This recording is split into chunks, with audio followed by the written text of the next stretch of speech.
Captain Lee Tae-ho stood on the bridge of his ship, watching the stars through the wide window. His hands were behind his back, and his face looked calm. But inside, he felt worried. The message from Earth had come 3 hours ago. The Galactics. Council wanted to meet with all human leaders. They said it was important. Lee had been working with aliens for 10 years. He knew their faces and their voices. He knew when they were happy and when they were angry. Today, something felt different. The alien commanders he worked with seemed excited. They smiled more than usual. That made Lee nervous. His communication officer, Lieutenant Park So-min, walked up to him. She was young but smart. She understood alien languages better than most humans. "Captain, we are getting another message from the council building," So-min said. "They want all human ships to stay where they are. No moving allowed." Lee turned to look at her. "Did they say why?" "No, sir. But the alien ships around us have moved closer. They say it is for our protection." Lee knew this was not true. Alien ships only moved closer when they wanted to watch someone, or when they wanted to fight. "Tell Admiral Kim Do-won what is happening," Lee said. "Use the secret channel." So-min nodded and went back to her station. Lee continued to watch the stars. In the distance, he could see the big council building. It was a huge space station where all the important aliens lived and worked. Today, something big was going to happen there. On the council station, Ambassador Choi Nari walked down a long hallway. Her shoes made clicking sounds on the metal floor. She had been Earth's voice in the council for 5 years.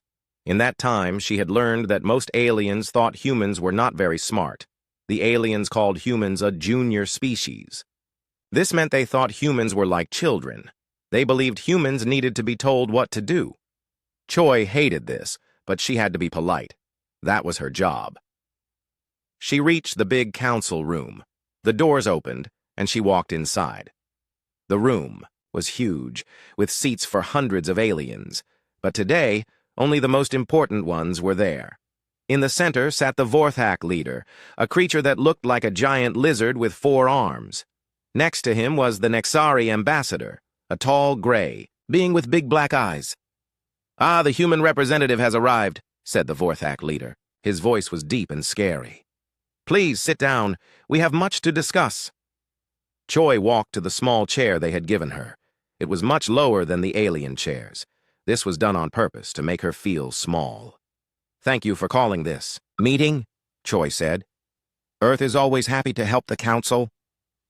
The aliens around the room made sounds that might have been laughing. The Nexari ambassador spoke next. His voice was cold and flat. "Help?" he said. "Yes, humans will help. That is exactly what we want to talk about." The Vorthak leader stood up. He was very tall, maybe 3 meters high. He looked down at Choi, like she was an insect. "For 150 years, humans have been part of our council," he said. "We have given you technology. We have given you knowledge. We have let you live on many worlds." Choi nodded. This was all true. But she knew there was more to the story. "Now it is time for humans to give something back," the Vorthak continued. "The galaxy needs workers, strong workers who can do hard jobs. Humans are perfect for this." "What kind of work?" Choi asked, though she was afraid of the answer. The Nexari ambassador pressed some buttons on his chair. A big screen appeared in the air above them. It showed pictures of humans working in dark places, digging in mines, and building big machines. "The Outer Rim worlds need development," the Nexari said. "Dangerous work that requires expendable workers." Choi felt cold. Expendable meant they did not care if the workers died. "How many workers?" she asked. 70% of your population," the Vorthak said. He said it like he was talking about the weather. "They will be moved to where they are needed most." Choi stood up quickly. 70%? That is most of our people. What about families? What about children?" "Families slow down work," said another alien from across the room. "Children can be trained for future labor. This is efficient." "And what about our colonies?" Choi asked. "Humans live on 47 worlds." The Vorthak leader smiled, showing sharp teeth. Your colonies have valuable resources. We will take care of them. Humans will no longer need to worry about such things. Choi understood now. They wanted to take almost all humans as slaves. They wanted to steal all human worlds. They were ending human freedom. This is not fair, she said. Humans have rights. We have contributed to the council. We have fought in your wars. The room filled with alien laughter. It was not a happy sound. Rights, said the Vorthak. Junior species do not have rights. They have duties. Your contributions have been noted, added the Nexari. That is why we let you live this long. Choi felt angry, but she tried to stay calm. What if we refuse? The laughter stopped. The room became very quiet. The Vorthak leader sat down and looked directly at her. Then we will make you comply. Our fleets are much stronger than yours. Your ships are old and small. Your weapons are simple. It would not be a fight. It would be pest control. On the screen above, new pictures appeared. They showed the huge alien war fleets. Thousands of ships, each one bigger than anything humans had ever built. The message was clear. You have 30 standard days to begin compliance, the Nexari said. Evacuation ships will arrive at Earth and all human colonies. Resistance will be met with force. Choi looked around the room. Every alien face showed the same thing. They thought this was already decided. They thought humans would simply give up. I need to speak with my government, Choi said. Of course, said the Vorthak. But the decision is not really yours to make. This is how things will be. The meeting was over. Choi walked out of the room, her mind racing. In the hallway, she activated her personal communicator. It would send an encrypted message back to Earth. Emergency message to Admiral Kim Do-won and President Yang In-soo, she whispered. They want 70% of our people as slaves. They want all our worlds. We have 30 days. She paused. They think we will just give up. They think we are weak. Back on his ship, Captain Lee received the message. He read it twice, then called his officers to the bridge. Lieutenant Park So-min came quickly, along with Commander Yoon Jae-sung and Major Shin Hee-jin. We have a problem, Lee said. He told them about the council's demands. When he finished, the bridge was quiet. Then Park So-min spoke. Captain, they have made a mistake. What do you mean? Lee asked. They think we have been sitting here for 150 years doing nothing. They think we have been good little children, just using their old technology. Commander Yoon smiled. They do not know about the secret projects. Major Shin nodded. They do not know about the hidden shipyards. Lee looked at his officers. These were good people, smart people. And they were right. The aliens had made a big mistake. They thought humans were weak because humans had acted weak.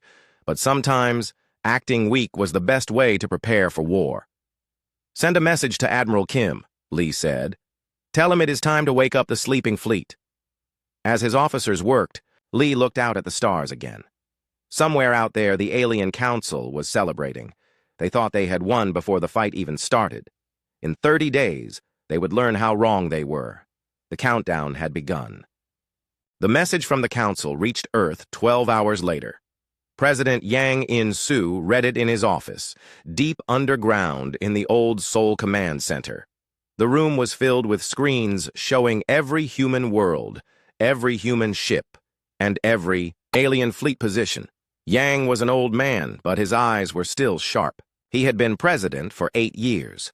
Before that, he had been a general. He knew about war, and he knew about secrets. Admiral Kim Do-won sat across from Yang's desk.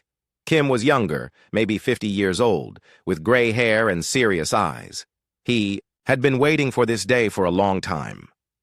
So they finally showed their true faces, Kim said after reading the message. Yes, Yang replied. 70% of our people. They want to make us slaves. What are your orders, sir? Yang stood up and walked to a big map on the wall. It showed the galaxy, with human worlds marked in blue and alien worlds in red. There were many more red dots than blue ones. Begin Operation Sunrise, Yang said. All phases, all worlds, all ships. Kim smiled. It was not a happy smile. It was the smile of a man who had been planning for war for many years. Finally, Kim said, Should I contact Dr. Park So-min? Yes, tell her to start Phase 1 immediately, and get me General Bae Soo-jin. It is time to open the hidden bases. 3,000 kilometers away, Dr. Park So-min was working in her laboratory. She was not the same Park So-min who worked on Captain Lee's ship. This was Dr. Park So-min, one of Earth's top scientists. She studied aliens, their biology, their technology, and their weaknesses. Dr. Park was 40 years old with short black hair and thick glasses. She had been studying aliens since she was 20. For 20 years, she had been finding ways to defeat them. Her laboratory was secret. It was built inside a mountain, hidden from alien sensors. Inside, she had pieces of alien technology, alien weapons, and even alien bodies that she studied to understand how they worked. When the message came from Admiral Kim, Dr. Park was ready. She had been ready for years.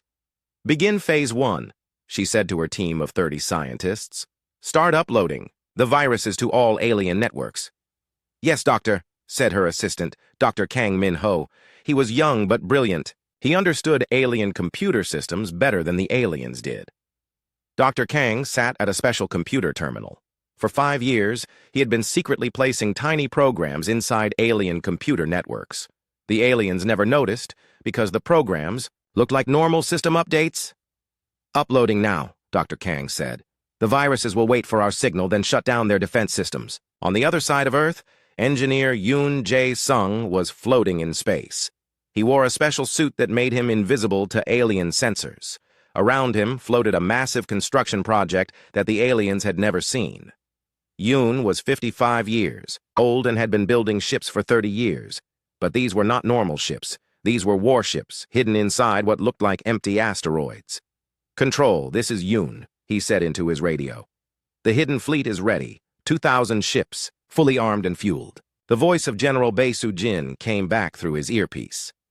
"Excellent work, Yoon. How long to full deployment?" 6 hours to move all ships to attack positions," Yoon replied. "The aliens will not see us coming." General Bae was Earth's defense coordinator. She was a small woman, but very smart and very tough. She had been planning Earth's secret defenses for 15 years. From her command center on the moon, she could see everything: hidden shipyards, secret weapon factories, and underground training bases that the aliens knew nothing about. "All teams, this is General Bae," she said into her headset. "Operation Sunrise is now active. Begin moving to Phase 1 positions." Across the solar system, things began to happen. Ships that looked like cargo haulers opened up to reveal weapons. Space stations that seemed to be mining operations started moving toward alien positions. Asteroids that appeared natural began to change course. On Mars, Commander Shin Hye-jin was preparing her special teams. Shin was an expert at stealth and spying. For 10 years, she had been sending her people to spy on alien worlds. Team leaders. "Report status," Shin said to the 12 people around her. "Team Alpha is in position near the Vorthak homeworld," said Captain Han Ji-woo. "We have been watching them for 2 years. They do not know we are there." "Team Beta is monitoring the Nexari fleet bases," reported Major Lim Yoon-jung. "Their defense patterns are predictable." One by one, all 12 teams reported. They were hidden throughout alien space, watching and waiting. They had maps of alien cities, alien military bases, and alien fleet positions. The aliens had no idea. Humans were watching them. "Good," Shin said. "When the time comes, you know what to do." Meanwhile, on human colony worlds, a different kind of preparation was happening.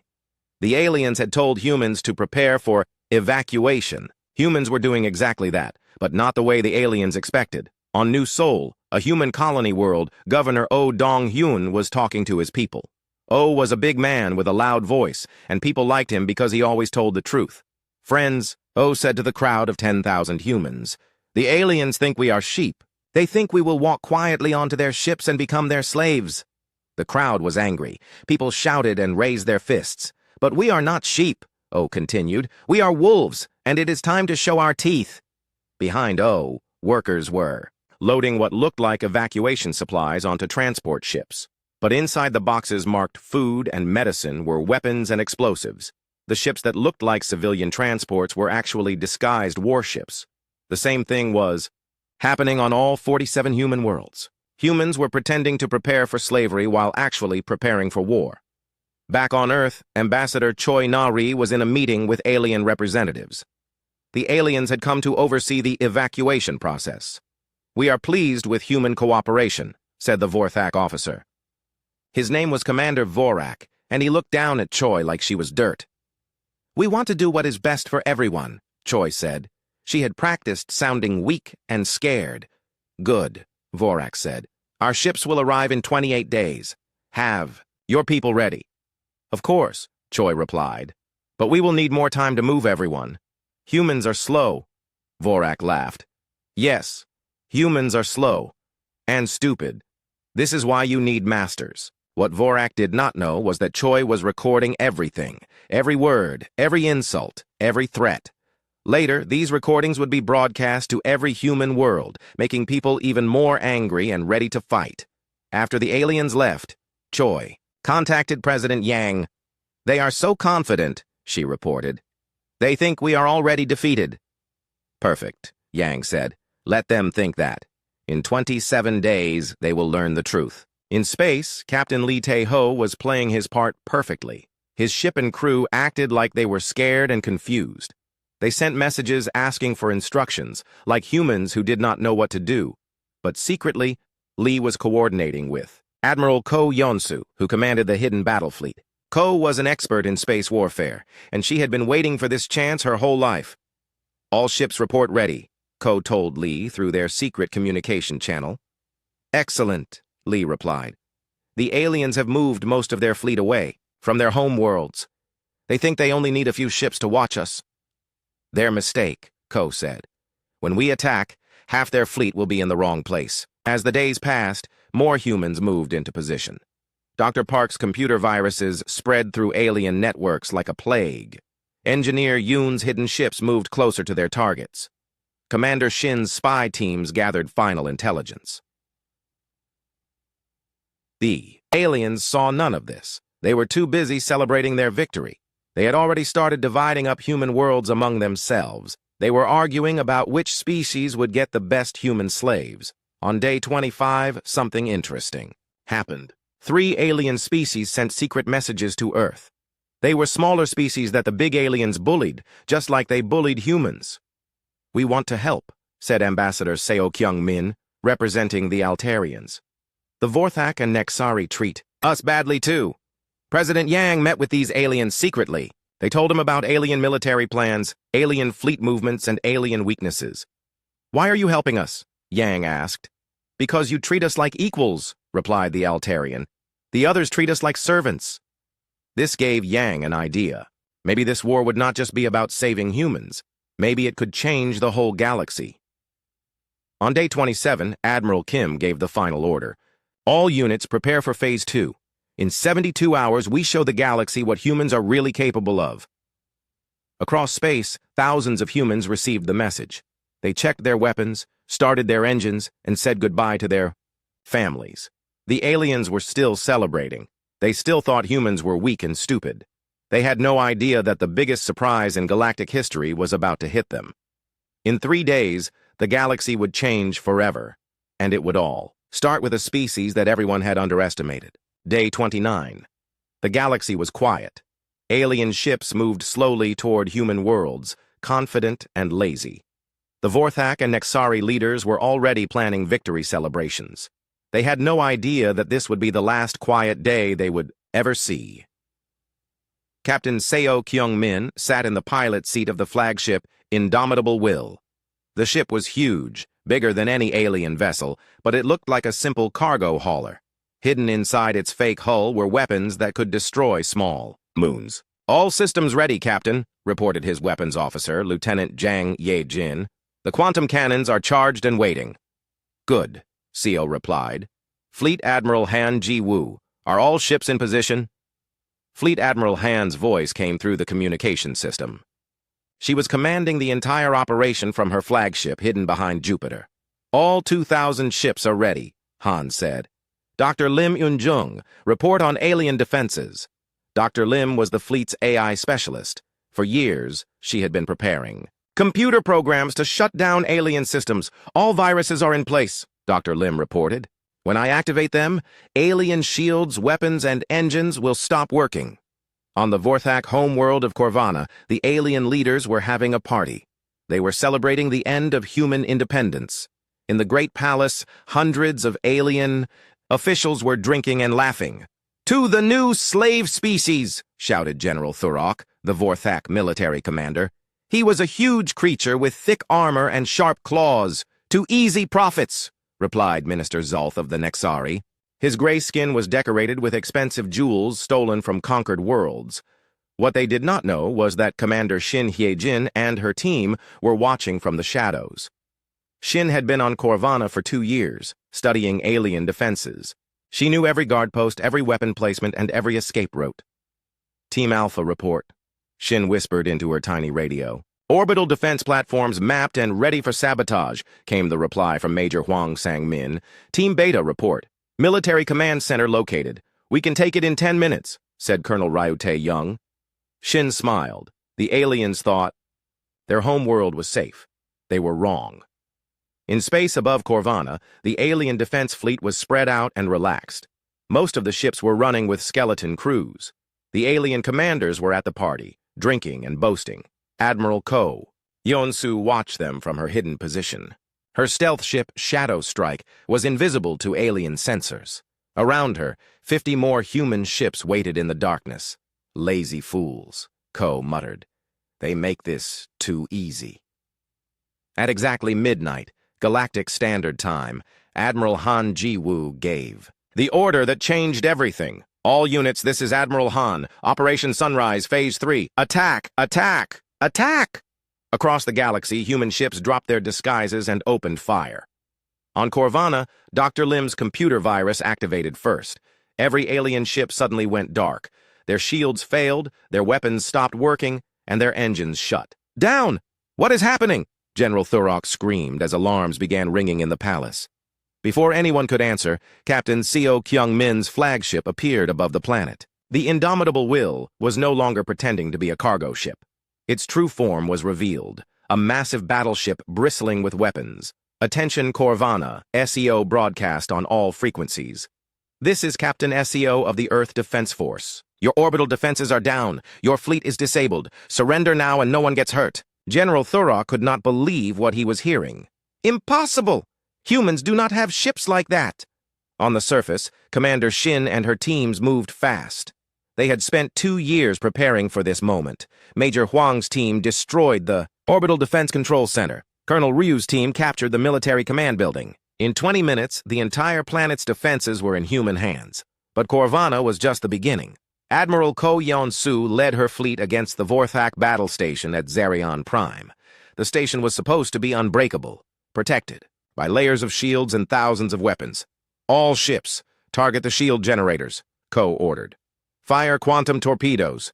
The human ships fired weapons the aliens had never seen before. The torpedoes passed right through the alien shields, like they were not there. Each torpedo hit with the power of a small sun. The battle station exploded in a ball of fire that could be seen from 3 star systems away. "Impossible," whispered the station commander just before he died.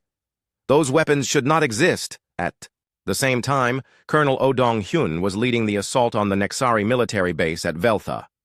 The base was hidden inside an asteroid field, surrounded by automated defense drones. "Deploy the hunter-killers," Oh ordered. Human fighter ships, each one piloted by an AI, swarmed into the asteroid field. They moved like living things, dodging asteroid and weapon fire. The alien drones were fast, but human ships were faster. 10 minutes. Every alien drone was destroyed. In 20 minutes, the base was captured. But the biggest surprise was still coming. On Earth, President Yang In-soo stood in the command center watching reports come in from across the galaxy. Every screen showed the same thing, human victory after human victory. "Sir," said his aide, "we are receiving surrender offers from 17 alien species." "Already?" Yang was surprised. "The fighting just started." "They are the smaller species, sir. The ones that the Vorthak and Nexari bully. They want to join us." Yang nodded. This was better than he had hoped. Maybe humans would not have to fight everyone. "Accept their surrenders," Yang said. "Tell them we come as liberators, not conquerors." In the Nexari home system, Admiral Jang Ye-jin was proving that human tactics were superior to alien ones. The aliens fought like machines, following rigid battle plans. Humans fought like artists, creating new strategies every second. Enemy. Fleet approaching from the north, reported her tactical officer. Let them come, Jang said. Execute Maneuver 17. The human ships suddenly scattered in all directions. The alien fleet tried to follow, but they could not decide which group to chase. While they were confused, the human ships regrouped behind them and attacked from the rear.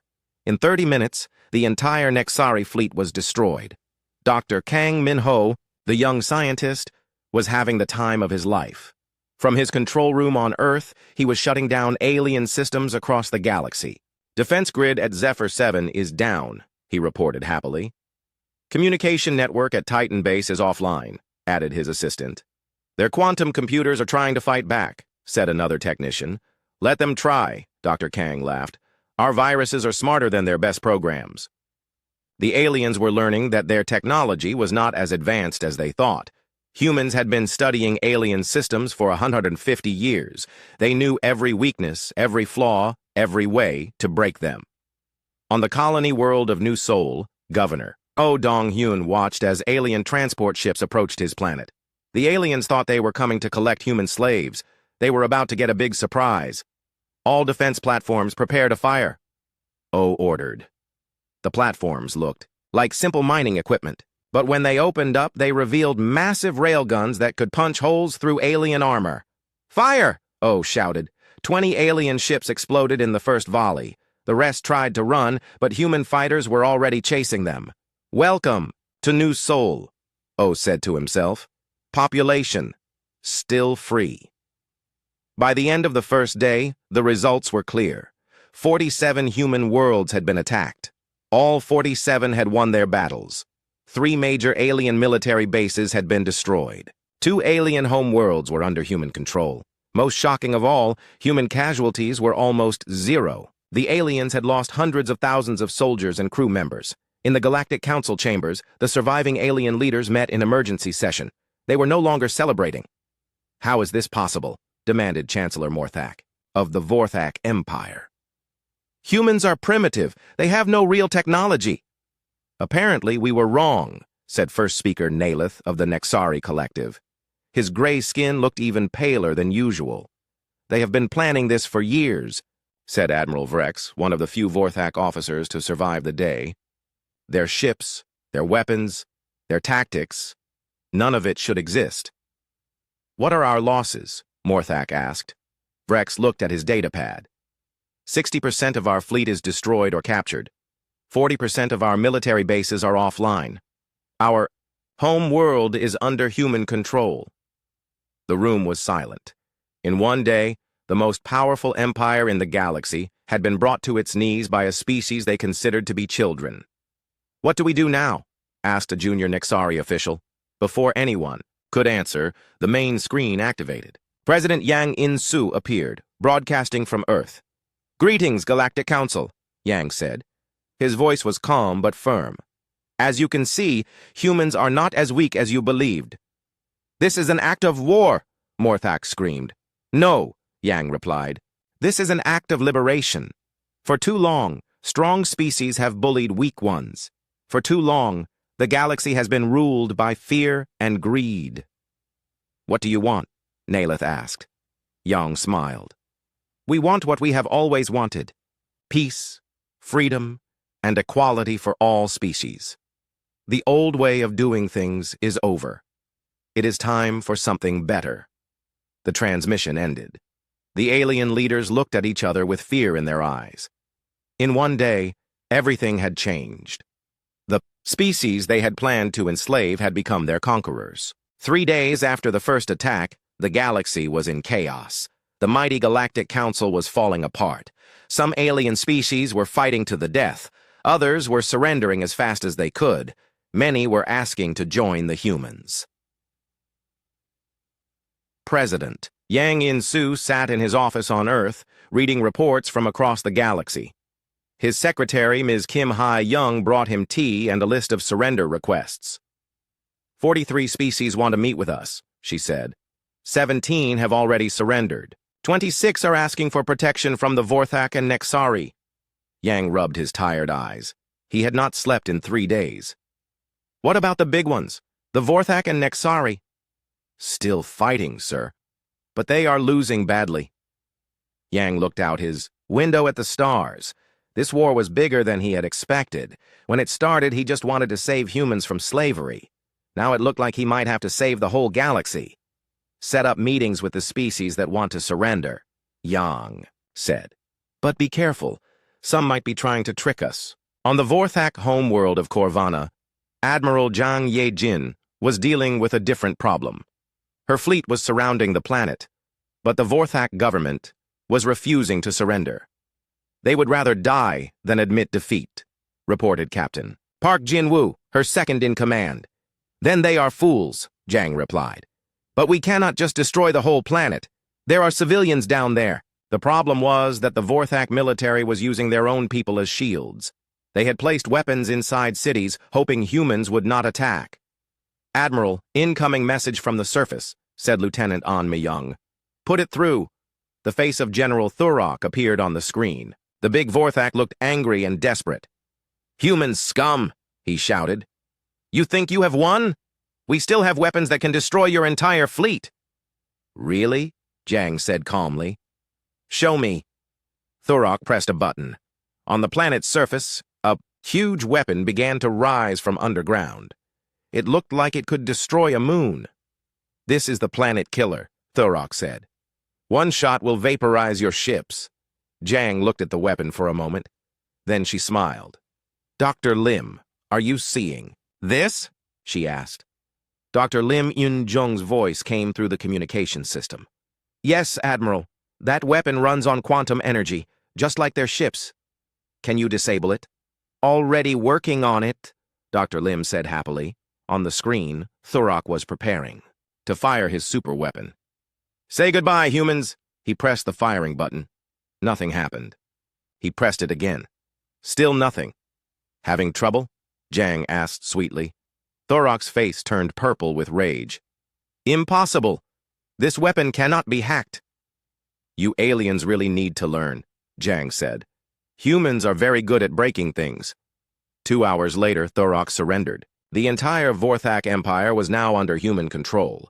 Meanwhile, on the other side of the galaxy, diplomat Ryu Tae-young was having a very different conversation. He was meeting with leaders from 12 alien species that wanted to join the humans. We have been waiting for someone like you for centuries, said Ambassador Kellen of the Altarians. The big species have been bullying us for too long. We can offer you resources, workers, and knowledge, added Chief Torex of the Zephyrian Republic. Ryu listened carefully. These aliens seemed honest, but he had to be sure. Why should we trust you? He asked. A week ago, you were part of the council that wanted to enslave us. Because we had no choice, Kellen replied. The Vorthak and Nexari threatened to destroy our worlds if we did not obey. Now you have given us hope, said Torex. You have shown that the bullies can be defeated. Ryu thought about this. Maybe these aliens really did want freedom. Maybe humans could build something better than the old council. I will take your offer. To President Yang, Ryu said. But you must prove your sincerity. Help us end this war peacefully. We will do anything, Kellen promised. On Earth, Dr. An Mi-young was studying something very interesting. She was a psychologist who specialized in alien behavior. The government had asked her to figure out why some aliens surrendered quickly, while others fought to the death. It is about pride, she explained to Admiral Kim Do-won. Species like the Vorthak and Nexari have ruled for so long they cannot imagine being equals. They would rather die than lose their superior status. What about the others? Kim asked. The smaller species are tired of being bullied. They see us as liberators, not conquerors. They want to join us because we treat them with respect. This gave Kim an idea. What if we broadcast messages to the civilian populations? Show them that we come in peace? That might work, Dr. An said, but it will make the military leaders even more desperate. Kim nodded. Desperate enemies were dangerous. Enemies. But saving innocent lives was worth the risk. Director Hwang Sang-min was already working on rebuilding, As the head of Galactic Reconstruction, he was planning what to do with all the worlds that humans were capturing. "We cannot rule everything ourselves," he told his team. "There are thousands of alien worlds, billions of alien people. We need a new system." "What do you suggest?" asked his assistant, Colonel Lee Hae-young. "A federation," Huang said. "Every species gets equal representation. No more empires, no more slave races. Everyone works together." "Will the aliens accept that?" Lee asked. "The smart ones will," Huang replied. "The others, well, they can learn, or they can stay in prison." The war was not over yet. On the Nexari home world of Zendara, the final battle was about to begin. The Nexari had gathered their last fleet to defend their capital. Admiral Ko Yonsu commanded the human attack force. She had 1,200 ships against the Nexari's 800, but numbers were not everything. "They are using civilian ships as shields," reported Captain Choi Nari, who was now serving as a military officer. "Then we go around them," Ko said. "Launch the fighter squadrons. Have them disable the civilian ships without destroying them." "Yes, Admiral." Ko watched as human fighters swarmed toward the Nexari fleet. The aliens tried to use their civilians as protection, but human pilots were too skilled. They disabled the civilian ships' engines without harming the crews, then moved them to safety. "Now fire on the military ships," Ko ordered. The battle was short but intense. Nexari ships exploded one after another. Their commanders had never learned to adapt their tactics. They kept using the same strategies that had worked for centuries. But humans were different. Every human ship captain was trained to think creatively, to find new solutions to old problems. In 2 hours, the Nexari fleet was destroyed. Their home world was defenseless. "This is Admiral Ko of the Earth Defense Force," she broadcast to the planet. "Your military is defeated. Surrender now and we guarantee fair treatment." The response came quickly. "This is First Speaker Nalith. We surrender." Just like that, the second most powerful empire in the galaxy was finished. Chancellor Park. Jinwoo had been watching everything from his new office on the moon. Park was going to be the first leader of the new galactic government. It was a big job, and he knew it would not be easy. "Status report," he asked his staff. "Vorthak Empire, surrendered," said his military aide. "Nexari Collective, surrendered. 49 smaller species have asked to join our federation." "What, about resistance?" 12 species are still fighting, but they are scattered and weak. The war should be over in a few weeks." Park nodded. The fighting was almost done, but the real work was just beginning. How do you build a fair government for hundreds of different species? How do you prevent new wars from starting? "Send messages to all species," Park said. "Tell them we are holding a constitutional convention in 6 months. Every species gets to send representatives. We will build a new government together." Ambassador Lee Hae-young was already working on that problem. She was meeting with alien diplomats every day, learning about their cultures and needs. "The Zephyrians need cold worlds," she explained to her team. "The Altarians need high gravity. The Kelmorians breathe methane.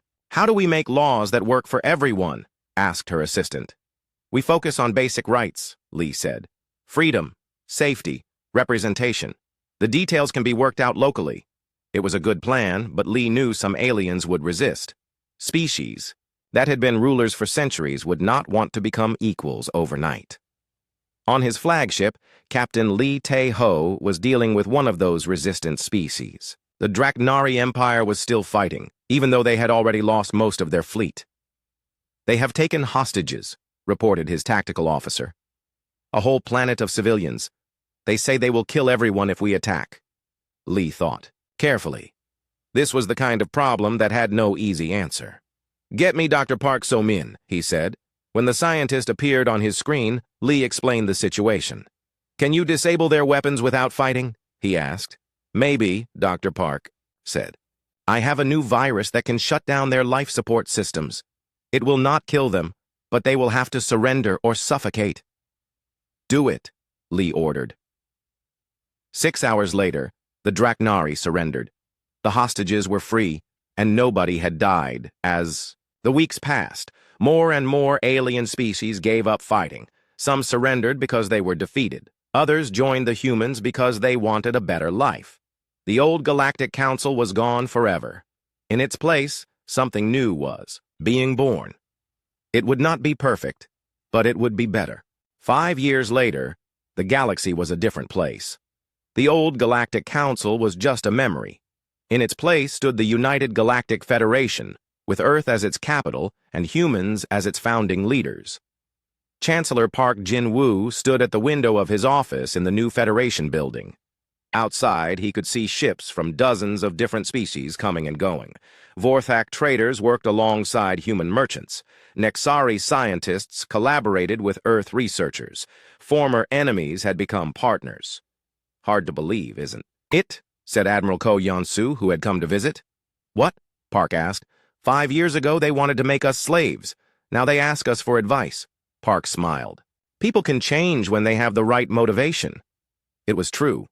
The war had ended 3 years ago, but the real victory was what happened afterward. Instead of ruling as conquerors, humans had offered something new: equality and cooperation. Admiral C.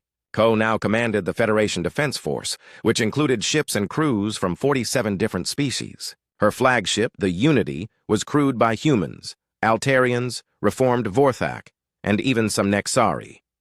"How are the integration programs going?" Park asked. "Better than expected," Ko replied. "The young aliens adapt quickly. They like working with humans because we treat them as equals, not servants." Ambassador Lee Hae-young was proving that point every day. As the Federation's chief diplomat, she was helping former enemy species learn to cooperate. "The key is respect," she often told new ambassadors. "Every species has something valuable to offer. Our job is to help them find their place in the new galaxy." Today, Lee was meeting with a group of Vorthak young people who wanted to study at Earth universities. Their names were difficult for humans to pronounce, so they had chosen human nicknames: David, Sarah, and Michael. "Why do you want to study human culture?" Lee asked them. "Because humans think differently," said the young Vorthak called David. "Your species solves problems in ways we never imagined." "Our parents taught us that strength was everything," added Sarah. "But humans showed us that cooperation is stronger than conquest." Lee smiled. These young aliens understood what their elders had missed. True strength came from working together, not from dominating others. Director Hwang Sang-min was seeing the same thing in his reconstruction projects. The former weapons factories of the Vorthak Empire were now building hospitals and schools. Nexari computer centers that once planned invasions were now coordinating relief efforts for poor worlds. "Production is up 30% across all sectors," Hwang reported to the Federation Council. "Crime is down 60%. Satisfaction surveys show that 85% of all species prefer the new system." The council chamber was very different from the old Galactic Council. Instead of high chairs for the powerful and low chairs for the weak, everyone sat at the same level. Every species, from the mighty Vorthak to the tiny Kelmorians, had an equal voice. "What about the resistance groups?" asked Representative Yoon Jae-sung, who spoke for the human colonies. "Down to less than 1% of the population," Hwang replied. "Most of them are old military officers who cannot accept the new reality." Dr. An Mi-young had studied these resistance groups carefully. As the Federation's social psychologist, she helped former enemies adapt to peaceful life. "The older generation struggles more," she explained to a conference of social workers. "They spent their whole lives believing that some species are naturally superior to others. It is hard for them to accept equality." "What about the younger generation?" asked a Nexari social worker. "Much better," Dr. An said. "Young people are more flexible. They see the benefits of the new system and embrace it." This was visible everywhere. On the former Vorthak homeworld of Corvana, human and alien children played together in the same schools. On New Sol, Nexari families had opened restaurants serving traditional food. On Earth, alien students studied at universities alongside humans. Captain Seo Kyung-min, now an instructor at the Federation Naval Academy, watched his mixed species classes with pride. Human, Vorthak, Nexari, and Altarian cadets worked together on tactical problems. "In combat, species does not matter," he told them. "What matters is trust, communication, and teamwork." His best student was a young Vorthak named Thurek, grandson of the general who had once threatened to destroy Earth. Thurek was nothing like his grandfather. He was smart, curious, and dedicated to protecting all species equally. "My grandfather thought strength meant making others fear you," Thurek said during a class discussion. But Captain SEO taught me that real strength means making others trust you. The transformation was not perfect. There were still problems, still conflicts between different species. But the new Federation had ways to solve problems without war. Dr. Lim Yunjung now ran the Federation's Conflict Resolution Center. When disputes arose between species, she used a combination of human psychology and alien logic to find solutions. The Draknari and Kelmorians are fighting over mining rights again? Her assistant reported. Same solution as last time, Dr. Lim said. Joint mining operation, shared profits, human oversight to ensure fairness. They both agreed to that. Eventually, they remember what happened when species fought in the old days. The old days. That was how most aliens now referred to the time before the Federation. It was not spoken of with fondness. General Bai Sujin, now retired, spent her time writing the official history of the war. She wanted future generations to understand how close the galaxy had come to disaster. The old council was not evil, she wrote in her memoirs. They were just blind. They thought power meant controlling others. They never learned that real power comes from helping others succeed. Her book, The 5-Day War That Changed Everything, was required reading in schools across the galaxy. Young people of all species learned about the mistakes of the past and the hope of the future. President Yang In-soo was still alive at 92, though he had retired from active politics. He spent his days in a small house by the ocean, writing letters to old friends and watching the sunset. Sometimes, alien visitors came to see him. They wanted to meet the human who had dared to challenge the mightiest empires in the galaxy. How did you know it would work? Asked a young Nexari journalist who was writing an article about the war. I didn't, Yang admitted. We could have lost everything, but sometimes you have to take risks to do what is right. Do you regret anything? Yang thought for a moment. I regret that it took a war to open everyone's eyes, but I do not regret fighting for freedom. The Federation was not just about politics and military power. It was changing the galaxy in deeper ways. Science was advancing faster than ever before. Human creativity combined with alien knowledge was solving problems that had seemed impossible. Diseases that had plagued species for centuries were being cured. New technologies were making life better for everyone. Culture was evolving too. Human music was popular on alien worlds. Alien art was displayed in Earth museums. Young people of different species were falling in love and starting families together. Captain Lee Tae-ho, now an old man, often visited the memorial to those who had died in the war. The memorial was simple, a garden where flowers from dozens of worlds grew together in harmony. They died so we could have this, he told his grandson, a young man who had never known war. Was it worth it, grandfather? Lee looked around at the peaceful garden, at the mixed groups of human and alien visitors, at the children playing together regardless of species. Yes, he said quietly. It was worth everything. Not everyone was happy with the new galaxy. In dark corners of space, small groups of old council loyalists still plotted to restore the natural order. They dreamed of returning to the days when the strong ruled the weak, but they were outnumbered and outmoded. The galaxy had tasted freedom and equality, and it would not go back. Commander Shin Hae-jin, now head of Federation Intelligence, kept watch on these groups. But she was not worried. They are dinosaurs, she told her agents. They belong to a dead age. The future belongs to those who can adapt and cooperate. And the future looked bright. New worlds were being discovered and settled by mixed-species colonies. Trade was booming between former enemies. The arts and sciences were flourishing like never before. 10 years after the war, a new generation was coming of age.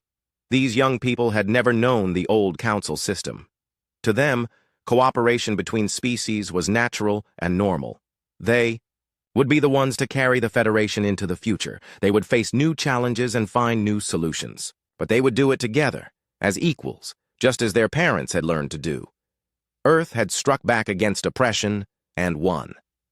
But the real victory was not military conquest. It was proving that a galaxy based on freedom and equality was better than one based on domination and fear. The old Galactic Council had been unready for humanity's response. But more importantly, they had been unready for humanity's vision of what the galaxy could become. And now that vision was reality, growing stronger every day, spreading to every corner of space. The galaxy would never be the same, and that was exactly what humanity had always hoped for.